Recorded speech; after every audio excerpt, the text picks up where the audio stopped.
Okay, so this is the prototype I shared in the last devlog. A rough sketch for the artist, an orange rectangle for cat. Basically everything is safe. Not so great looking, but it's new year and my first resolution. Turn this prototype into an actual game, which you can play hopefully very soon. Today the rectangle is gone. We finally have an art for our characters.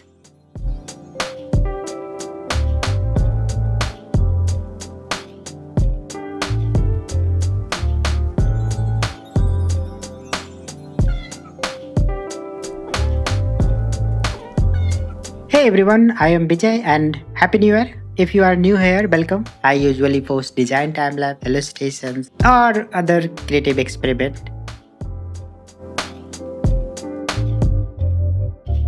But going forward, my main goal is pretty simple: to finally finish my first a small indie game, Project Artist and Cat for now. In the last video, the mechanic were working, the game functioned, but it had no soul. So I spent around a week working on one thing: finalizing our character and art style, and turning shapes into characters that actually feels alive. It took about 5 days, lots of coffee, and yes, somehow I managed to build a tiny Figma plugin along the way. And here is how it happened.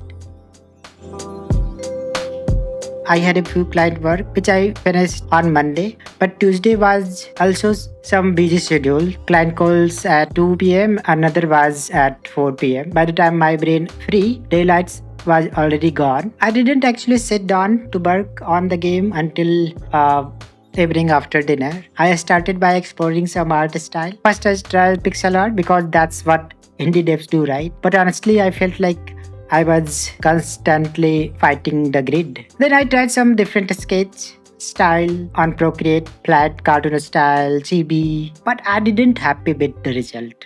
This is supposed to be a small game, which is also cozy and simple. So eventually I stopped overthinking and been with a clean minimal outline style. Actually, like if you check my portfolio, you will see this is the style I worked over the time. Like I have lots of lists in this style. So eventually I stopped overthinking and went with a clean minimal outline style. I sketched the main character, a cool looking hippie artist guy with beard and bun. Basically me, right? Of course not. Or maybe. By the time I finished the concept art, it was already 2 a.m. So I called the day.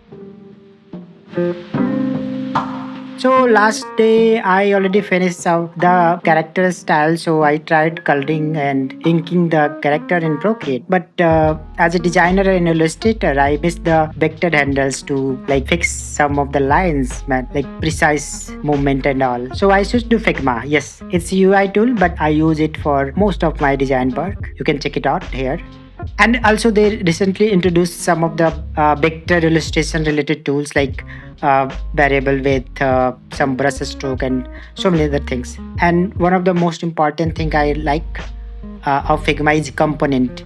Like you can create a component and then you can reuse it like modular illustration. And when you change the hoodie color once, it updates everywhere instantly. Like feel like a magic. Sometimes I use it for exploration and creating variation. And then I hit a problem, or maybe it's made up problem. Figma can export but doesn't export a sprite atlas for game. Atlas is a single large image file that combine many smaller images into like one optimized like sprite sheet. It's very good for reducing the draw calls when you create games. It make your game run smoother. But instead of, I procrastinated while being productive, and I spent like a night writing a small custom plugin for exporting all those sprite sheet with JSON data, and it's working fine. Was it necessary?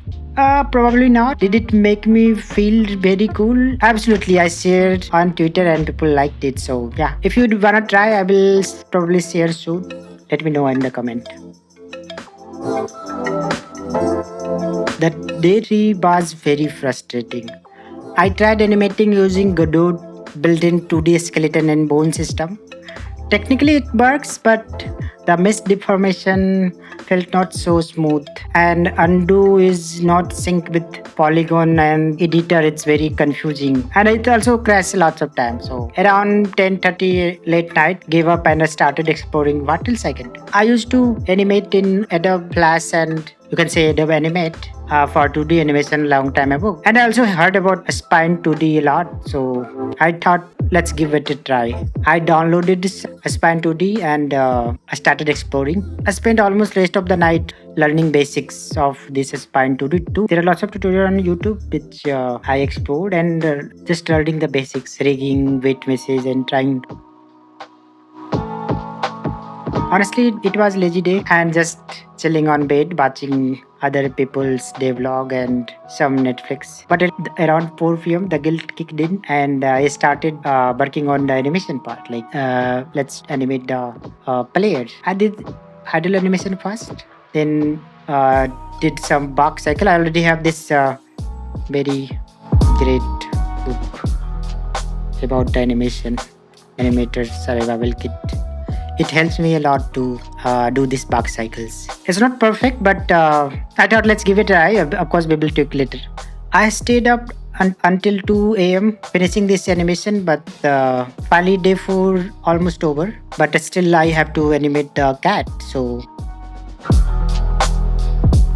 Sunday was the moment of the truth. I finished the cat animation and imported everything into Gadoo. Hooked up the state machine, write some logics to handle multiple animations. Then I re-export from Spine 2D and then everything works smoothly. I also exported as a PNG sequence. I try to use Spine runtime framework, but it's I feel little complicated, so I just dropped the idea. It's working smooth now. Finally, 5 days, one very lazy Saturday, but finally, foundation of animation is done. Our characters are alive. Right now, they are still standing in wide of gray boxes, and I created this empty scene to test the character movement and interaction especially. So in the next devlog, I will show how I build the studio furniture, props, lighting, and finally give the artist and cat a home.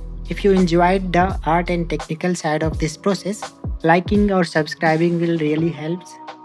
You can also follow me on Twitter and other social media if you can. Thanks for watching and I will see you in the next one.